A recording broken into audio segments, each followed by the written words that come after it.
وہ وقت بھی یاد کرنے کے لائق ہے جب تم لوگ دور بھاگے جاتے تھے اور کسی کو پیچھے پھر کر نہیں دیکھتے تھے، اور رسول اللہ صلی اللہ علیہ وآلہ وسلم تم کو تمہارے پیچھے کھڑے بلا رہے تھے،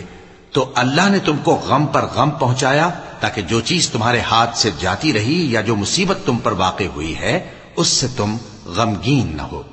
اور اللہ تمہارے سب اعمال سے خبردار ہے۔ پھر اللہ نے اس پریشانی کے بعد تم پر تسلی نازل فرمائی، یعنی نیند،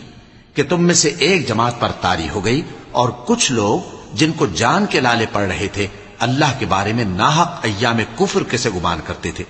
اور کہتے تھے بھلا ہمارے اختیار کی کچھ بات ہے؟ تم کہہ دو کہ بے شک سب باتیں اللہ ہی کے اختیار میں ہیں۔ یہ لوگ بہت سی باتیں دلوں میں مخفی رکھتے ہیں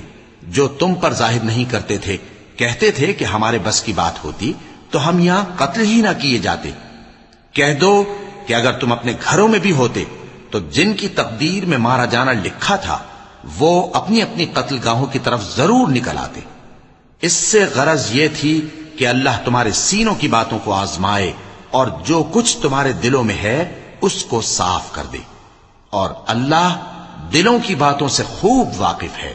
جو لوگ تم میں سے احد کے دن جبکہ مومنوں اور کافروں کی دو جماعتیں ایک دوسرے سے گتھ گئیں جنگ سے بھاگ گئے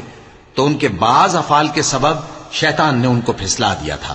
اور یقیناً اللہ نے ان کا قصور معاف کر دیا، بے شک اللہ بخشنے والا ہے، بردبار ہے۔ مومنوں،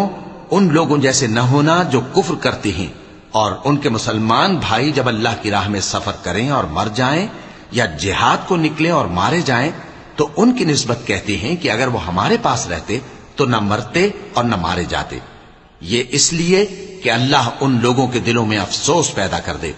اور زندگی اور موت تو اللہ ہی دیتا ہے، اور اللہ تمہارے سب کاموں کو دیکھ رہا ہے۔